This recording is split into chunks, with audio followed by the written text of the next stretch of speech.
மாறும் உலகில் மாறாத நடுநிலை செய்திகளுக்கு ஜியோ நியூஸ் தமிழ் சேனலை பாருங்க.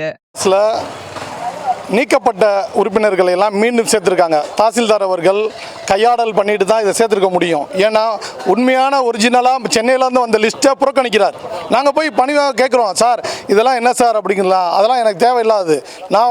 நாங்கள் சென்னையில் இருக்கும் போதே ஃபோன் அடிக்கிறார் அங்கே உள்ள அதிகாரிக்கு, அந்த 51 பேரை மட்டும் சேர்த்து எனக்கு லிஸ்ட்டு கொடுங்க, வேறு யாருமே அவர் ஸ்பீக்கரில் கேட்டு பேசுகிறார். சார் 51 பேரை உடனே சேர்த்துட்டு நீங்கள் கிளம்புங்க சார், நீங்கள் ஆவணம் பார்த்ததெல்லாம் போனால் நாங்கள் ஆவணம் எடுத்து கொடுத்துக்கிட்டு இருக்கோம். அவங்க ஆவணம் காணாங்கிறோம். நாங்கள் அங்கே உட்காந்து சென்னையில் உட்காந்து ஆவணங்களை பிறகு இங்கே பாருங்கள் இவங்க பணம் கட்டியிருக்காங்க, இந்த வருஷத்தில் பணம் கட்டியிருக்காங்கன்னு எல்லாத்தையும் எடுத்து கொடுக்குறோம். அதெல்லாம் வேணாம் விட்டுருங்க, இந்த 51 பேரை மட்டும் ஏற்றிட்டு அனுப்ப சொல்கிறாரு தேர்தல் அதிகாரின்னு சொல்கிறாங்க. அப்போ தேர்தல் அதிகாரி கையூட்டு வாங்கி கொண்டு இந்த வேலையை செஞ்சுருக்காராங்கிற ஒரு சந்தேகம் எழுது. அதனால் இவரை முதல்ல நீக்கணும்.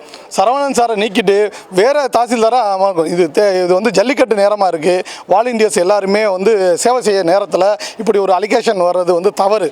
அதனால் இந்த போர்டையாவது சிறப்பாக்கி கொடுங்க, ரைட்டுங்களா? நல்லவர்களை உட்கார வச்சு, ஏன்னா மாவட்ட ஆட்சித்தலைவர் கீழே இருக்குது.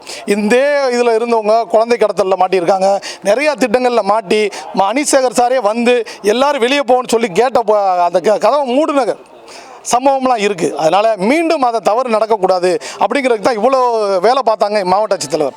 இப்போ இருக்கவங்க சிறப்பாக முயற்சி பண்ணுறாங்க. ஆனால் இந்த லிஸ்ட்டு எப்படி வந்துச்சுங்கிற ஆய்வு பண்ணிட்டாங்கனாலே அவங்களுக்கே புரிஞ்சிடும். இவர்கள் மீண்டும் உள்ளே அவர்களுக்கான அங்கீகாரத்தில் அத்தனை பேரும் ஏன்னா எல்லாருமே அவங்க கீழே இணைஞ்சவங்கனால அவங்க சொல்கிறத கேட்கக்கூடிய வாய்ப்பாயிரும். மீண்டும் அந்த தவறு செய்கிறவங்க வந்தாங்கன்னா மீண்டும் இது இந்தியன் ரெட் கிராஸாக இருக்காது, ஒரு கட்சி ஆஃபீஸாக இருக்கும். கட்சிக்காரங்களாம் உட்காந்துருப்பாங்க, ரைட்டுங்களா? உட்காந்துக்கிட்டு பேசிக்கிட்டு இருக்க புரோக்கர் ஆஃபீஸ் மாதிரியே இருக்கும். மீண்டும் இது ரெட் கிராஸாக தன்னார்வலர்களால் இயங்கக்கூடியதாக இருக்கணுங்கிறதா எங்களுடைய ஆசை.